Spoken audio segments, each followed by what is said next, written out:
نہیں تو زندگی بھر میری بیٹی کو تانے سننا پڑیں گے، یا پھر ولیمے کے موقع پر، لیکن مسکینوں کو اور فقیروں کو نہیں۔ اللہ ایک دوسرے شخص کو بلائے گا اور اس سے بھی کہے گا، آئے میرے بندے، دنیا میں پیاسا تھا، تو نے مجھے پانی کیوں نہیں پلایا؟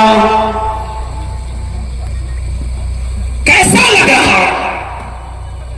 اللہ کہے گا کہ میرے بندے میں پیاسا تھا، تو نے مجھے پانی کیوں نہیں پلایا؟ حالانکہ وہ پیتا بھی نہیں ہے۔ بندہ کہے گا، اے اللہ تجھے کیسے پلا سکتے ہیں، تو تو ان چیزوں سے پاک ہے۔ اے اللہ تو ساری کائنات کو پلانے والا تھا، تو خود پیتا نہیں ہے، پھر میں تجھے پانی کیسے پلاؤں؟ اللہ کہے گا، میرے بندے، دنیا میں تیری چوکٹ پر میرا بندہ گیا تھا، پیاس کی وجہ سے تڑپ رہا تھا، تو نے اس کو پانی پلایا ہوتا، تو مجھے تو اپنے پاس پاتا، یعنی میں تیری مدد کرتا، میں تیرے کام آتا۔ تو نے میرے بندے کو پانی نہیں پلایا، میں نے بھی تیری مدد نہیں کی، کیا تیری مدد کروں؟ تیسرے حصے پر نظر رکھیے، کوئی چیز چھوڑی ہی نہیں ہے۔ انسان کو ان چیزوں کی بنیادی طور پر ضرورت ہے، کھانے کی، پینے کی۔ ہم لوگ بھی بولتے ہیں کپڑا، لتا، مکان۔ تیسرا سوال تیسرے شخص سے، اے میرے بندے، دنیا میں ننگا تھا، تو نے مجھے کپڑا کیوں نہیں پہنایا؟ جملہ دیکھیے، میرے بندے، دنیا میں ننگا تھا، تو نے مجھے کپڑا کیوں نہیں پہنایا؟ اللہ تو ساری کائنات کو پہناتا ہے، تو ان چیزوں سے پاک و صاف ہے، تجھے کیسے پہنائے کوئی؟ تو سب کو پہنانے والا ہے۔ تشبیہ ہوتی ہے، کی جاتی ہے۔ ایک دوسری حدیث قدسی میں خود اللہ کے رسول نے فرمایا کہ اللہ فرماتا ہے، العز ازاری والکبریاء ردائی فمن نازعنی فی کل واحد منہما فقد عذبتہ عذابا شدیدا۔ یہ بھی مسلم شریف کی حدیث ہے۔ یہاں اللہ تعالیٰ نے خود دو کپڑوں کا لفظ استعمال کیا، میرے بندوں میں بھی دو کپڑے پہنتا ہوں، العز ازاری، عزت میری لنگی ہے، والکبریاء ردائی، تکبر میری چادر ہے۔ تم جس طرح کپڑے پہنتے ہو میں بھی کپڑے پہنتا ہوں، لیکن تشبیہ کیا دی؟ العز ازاری، عزت میری لنگی ہے۔ کوئی آدمی اپنے آپ کو دنیا میں عزیز بننے کی کوشش نہ کرے، میں سب سے بڑا عزت والا۔ کوئی آدمی دنیا میں اپنے آپ کو متکبر نہ بنائے، میں کچھ ہوں، میں یہ ہوں، میں وہ ہوں۔ کبھی کبھی فون پہ، تم ابھی معلوم ہے تم کس سے بات کر رہے ہو؟ جانتے ہو میں کون بول رہا ہوں؟ یہی ہے وہ تکبر۔ اللہ کہتا ہے یہ دونوں چیزیں میرے لیے ہیں، العز ازاری والکبریاء ردائی، عزت میری لنگی ہے، والکبریاء ردائی، اور تکبر میری چادر۔ ان دونوں کپڑوں کو میں بھی پہنے ہوئے ہوں۔ فمن نازعنی فی کل واحد منہما، یہ دونوں چیزیں میرے لیے ہیں۔ اگر ان دونوں چیزوں میں سے کوئی ایک چیز بھی اگر میرے کسی بندے نے مجھ سے چھیننے کی کوشش کی، فمن نازعنی فی کل واحد منہما، ان دونوں میں سے کوئی ایک چیز بھی مجھ سے چھیننے کی کوشش کی، فقد عذبتہ، بس اتنا نہیں کہا کہ میں اس کو عذاب دوں گا، فقد عذبتہ عذابا شدیدا، میں اس کو دردناک سخت عذاب دوں گا۔ بخاری کی روایت ہے، لا يدخل الجنہ من کان فی قلبہ مثقال ذرۃ من کبر، جس کے دل میں رائی کے دانے کے برابر، سرسوں کے دانے کے برابر بھی تکبر ہوگا، وہ جنت کے اندر داخل نہیں ہوگا۔ رائی کا دانہ ہے، کہاں پہنچا دیا اللہ نے؟ سرسوں کے دانے کے برابر بھی اگر کسی کے دل میں تکبر ہوگا، میں کچھ ہوں، میں کچھ ہوں، لا يدخل الجنہ، وہ جنت میں داخل نہیں ہوگا۔ غور کیجیے آپ، اور حضرت عمر فاروق نے جب کسی غلام کو اپنے تھپڑ مار دیا تھا تو بعد میں اس نے کہا امیر المومنین، تھپڑ مارنے کا برا نہیں مانتا میں، لیکن بس میں جا رہا ہوں، آپ تنہائی میں تھوڑی دیر کے لیے اتنا سوچ لینا، کیا آپ نے مجھے تھپڑ جو مارا ہے وہ جائز مارا ہے یا ناجائز مارا ہے؟ اپنے ملازموں پر ظلم کرنے والوں، اپنے ماتحتوں پر دھوس جمانے والوں، ذرا غور کرو۔ حضرت عمر فاروق نے کہا میں استنجا کر رہا تھا، پیشاب کر رہا تھا، اور تو امیر المومنین چلا رہا تھا۔ جب تجھے معلوم ہے کہ میں استنجا کر رہا تھا تو تجھے چیخنا نہیں چاہیے، چلانا نہیں چاہیے۔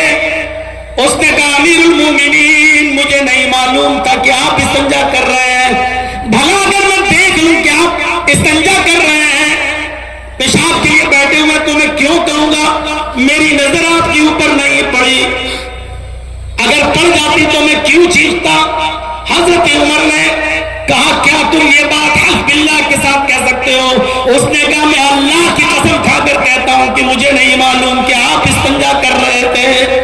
حضرت عمر نے کہا جب تو نے اللہ کی قسم کھا کر یہ بات کہہ دی تو پھر اب میں نے جو تھپڑ مارا تجھے ناجائز مارا ہے، ادھر آؤ، اب تو بھی بدلہ لے لے، یہ رہا میرا گال، جتنی زور سے میں نے تجھے تھپڑ مارا اتنی زور سے تو بھی مجھے مار لے۔ اس نے کہا امیر المومنین، آپ کو اپنی غلطی کا احساس ہو گیا، میں نے معاف کیا۔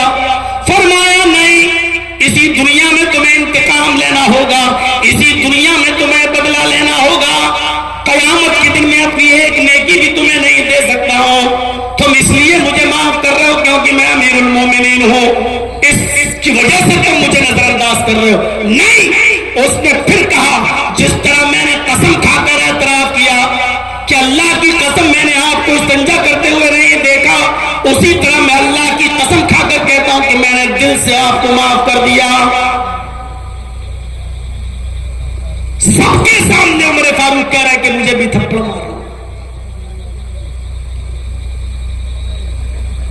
آپ سب کے سامنے اپنی ایک ہلکی سی شکایت نہیں سن سکتے ہو، اور حضرت عمر تو سب کے سامنے کہہ رہے مجھے تھپڑ مارو۔ تکبر کا شائبہ تک نہیں، بات تھوڑی سی بھول گئی، ادھر چلی گئی، میں ننگا تھا، تو نے مجھے کپڑا کیوں نہیں پہنایا؟ کہے گا اللہ تو کیسے ننگا رہ سکتا، تو ساری کائنات کو پہناتا ہے۔ تو اللہ رب العالمین کہے گا میرے بندے تیری چوکٹ پر پھٹے پرانے کپڑے پہنے ہوئے آیا تھا، تجھے معلوم تھا کہ آدمی بیچارہ غریب ہے، اس کے پاس کپڑا پہننے کے لیے بھی پیسہ نہیں ہے، خریدنے کے لیے بھی پیسہ نہیں ہے، تیرے پاس کپڑے کی فیکٹری تھی، کپڑے کا گودام تھا، پیسہ تھا، کپڑا خرید کر اس کو دے سکتا تھا، لیکن تیری چوکھٹ سے نا امید اور نا مراد نہ تھا، اس لیے اگر تو اس کی مدد کرتا تو میں تیری مدد کے لیے حاضر ہوں، میں تیری مدد کرتا، اگر تو اس کو کپڑا پہناتا تو مجھے اس کے پاس آتا۔ غور کرو میرے پیارے ساتھیوں، یہ حدیث حقوق العباد پر کتنی بڑی اہمیت رکھتی ہے، اور کیا بتاتی ہے کہ بھوکے، ننگے، محتاج، غریب ایسے لوگوں کے لیے ہمیں اور آپ کو اس دنیا میں پیدا کیا گیا ہے، اتارا گیا ہے کہ تم زمین والوں پر رحم کرو، آسمان والا تمہارے اوپر رحم کرے گا۔ یہ سب حدیثیں ایسے ہی مسجدوں میں سنانے کے لیے نہیں ہوتی کہ سن لو ایک کان سے اور دوسرے کان سے اڑا دو۔ محمد رسول اللہ ایک جنگ کے لیے اعلان کر رہے ہیں، لوگوں نے اپنے اپنے نام لکھا دیے ہیں، سب تیار ہیں جنگ میں جانے کے لیے۔ اب اللہ کے نبی صلی اللہ علیہ وسلم نے تو جہاد کے لیے لوگوں سے صدقہ مانگا، لوگوں سے تعاون مانگا، لوگوں سے فرمایا آئے لوگوں، ایسے ہی جہاد نہیں ہوتا ہے، تلواریں لینا پڑتی ہیں، تیر لینا پڑتے ہیں، نیزہ لینا پڑتا، گھوڑے خریدنا پڑتے، زیر لینا پڑتا ہے، بہت سی چیزوں کی ضرورت ہوتی ہے، پتہ نہیں جنگ میں کتنے دن لگ جائے، خورد و نوش کھانے پینے کی چیزوں کو بھی لینا پڑتا ہے۔ اس لیے اس میں آپ نے اکسایا کہ صدقہ کرو، خیرات کرو، جس کے پاس جو حیثیت ہو وہ دے، اپنی اپنی حیثیت کے مطابق تعاون فرمائے۔ داروی اور طبرانی کے الفاظ ہیں، اللہ کے نبی تعاون مانگ رہے ہیں۔ بیٹھو نبی اکرم تعاون مانگ رہے ہیں، اور سنیے جس کے پاس جو کچھ بھی ہے سب دیتے چلے جا رہے ہیں اپنی اپنی حیثیت کے مطابق۔ جو واقعہ سنا رہا ہوں دلچسپ اور زبردست واقعہ ہے، میرے بھائیو ذرا سنیے گا۔ کسی کے پاس یہ تو اس نے یہ دے دیا، کسی کے پاس وہ ہے تو اس نے وہ دے دیا، کسی کے پاس چند کھجوریں تو اس نے چند کھجوریں ہی لا کر دے دی۔ سنو، آئسا ملوں کے زبردست فیلڈ میں اعظم گڑھ مئو اور اطراف و اکناس سے تشریف لانے والوں، ہزاروں کی تعداد میں یہاں جمع ہو کر بیٹھ کر سننے والوں، غور سے سنو، اسی محفل میں ایک صحابی ہیں، انصاری صحابی ہیں، جن کا نام علبہ ابن زید انصاری ہے۔ ان کے پاس ان کے گھر میں 2 کھجوریں بھی نہیں ہیں جو وہ 2 کھجوریں دے سکے، کچھ نہیں ہے ان کے پاس دینے کے لیے۔ جہاد میں جانا ہے، نام لکھا لیا ہے، لیکن ہر شخص ہر صحابی صدقہ و خیرات کر رہا ہے، کچھ نہ کچھ دے رہا ہے۔ علبہ ابن زید انصاری کے پاس کچھ بھی نہیں ہے۔ کہتے مجھے بڑی شرمندگی محسوس ہوئی، مجھے بڑی شرمندگی محسوس ہوئی، محفل سے چپکے سے اڑتے ہیں، سیدھے اپنے گھر جاتے ہیں، عشاء کی نماز پڑھتے ہیں، لیٹ جاتے ہیں، یہی سوچتے ہیں کہ اللہ میرے پاس ایسی کوئی چیز نہیں ہے کہ میں بھی اس کو صدقہ دے سکوں، میں بھی اس کو زکات میں نکال سکوں، اللہ کے رسول نے تعاون مانگا میں نبی اکرم کو دے سکوں، نبی اکرم صلی اللہ علیہ وسلم کو پہنچا سکوں۔ آدھی رات کے بعد اٹھتے ہیں، وضو بناتے ہیں، 2 رکعت نفل نماز پڑھتے ہیں، اور 2 رکعت نفل نماز کے بعد اللہ سے یوں دعا کرتے ہیں۔ غور کیجئے دعا کیا کر رہے ہیں، دعا کرتے ہیں اللہم انہ لیس عندی شیء ما اتصدق به الہ العالمین۔ تیرے نبی نے صدقہ و خیرات تعاون مانگا، اللہ کے ہر بندے نے، تیرے ہر بندے نے اپنی اپنی حیثیت کے مطابق جو تھا اس کو دیا، محمد رسول اللہ کو پہنچایا، کچھ نہیں تھا 2 کھجوریں تھی وہ دیا۔ انہ لیس عندی شیء، اے اللہ میرے پاس کوئی ایسی چیز نہیں، ما تصدق بھی، جس کو میں صدقہ دے سکوں، جس کو میں خیرات کر سکوں، میرے پاس کوئی چیز نہیں۔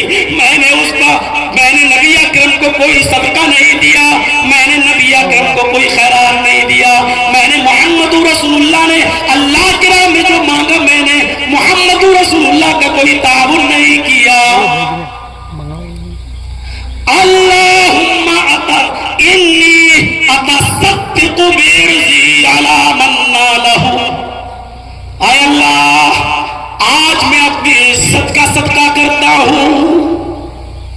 اللہم انی اتصدق بعرضی علی من نالہ، اے اللہ آج میں اپنی عزت کا صدقہ کرتا ہوں۔ اگر تیرے کسی بندے نے میری عزت لی ہو، مجھے گالی دی ہو، میرے اوپر ظلم کیا ہو، میرے اوپر ستم ڈھایا ہو، میرے کوئی زیادتی کی ہو، اے اللہ میں تیری خوشنودی اور رضامندی کے لیے میں اس کو معاف کر رہا ہوں، اے اللہ یہی چیز میں صدقہ کر رہا ہوں، اے اللہ یہی میں خیرات کر رہا ہوں، اے اللہ میری اسی صدقے کو قبول کر لے، اے اللہ جانے انجانے میں اگر کسی نے مجھے گالی دی ہو، اگر کسی نے میرا حق مارا ہو، اگر کسی نے میری عزت کے ساتھ سودے بازی کی ہو، مجھے لعن و ملامت کیا ہو، اے اللہ کسی نے میرے اوپر ظلم کیا ہو اور میں نے اس سے کوئی بدلہ نہ لیا ہو، اے اللہ اللہم انی اتصدق بعرضی، اے اللہ میں اپنی اس عزت کا صدقہ کرتا ہوں، میں اپنی اسی عزت کو صدقہ دے رہا ہوں، اے اللہ جس نے بھی میری عزت سے کھلواڑ کیا ہو میں اس عزت کو صدقہ کر رہا ہوں، یہ کہہ کر وہ شخص سو جاتا ہے اور فجر کی نماز پڑھنے کے لیے مسجد میں جاتا ہے۔ امام کائنات نے جناب محمد رسول اللہ نے نماز فجر پڑھائی اور فجر کی نماز پڑھانے کے بعد آپ نے اعلان کیا این المتصدق هذه اللیلہ، آج کی رات صدقہ کرنے والا کہاں ہے، آج کی رات خیرات کرنے والا کہاں ہے؟ سب ایک دوسرے کو دیکھ رہے ہیں، سب نے جو صدقہ کرنا تھا دن ہی میں کر لیا، جس کو جو دینا تھا اس نے دن ہی میں دے دیا، رات میں تو کسی نے صدقہ ہی نہیں کیا ہے، اور اللہ کے نبی کہہ رہے ہیں این المتصدق هذه اللیلہ، آج کی رات جس نے صدقہ کیا وہ کہاں ہے؟ تھوڑی دیر کے بعد علماء ابن زید انصاری نے کہا اللہ کے رسول میں یہاں ہوں، آپ نے کہا ادھر آؤ، حضرت علماء ابن زید سے کہا ابشر والذی نفسی بیدی، تمہیں خوشخبری ہو، تمہارے لیے خوشخبری ہے، اس ذات کی قسم جس کے قبضے میں محمد کی جان ہے، ابھی ابھی جبریل نے مجھے بتایا ہے کہ جاؤ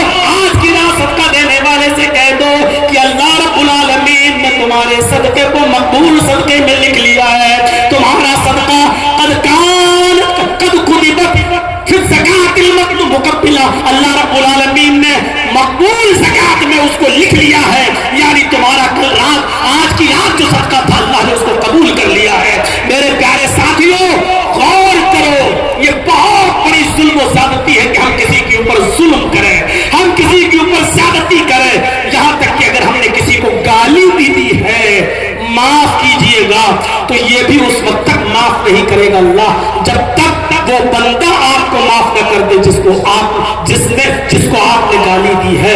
یہ بھی کبیرہ گناہوں میں شامل ہے، کبیرہ گناہوں میں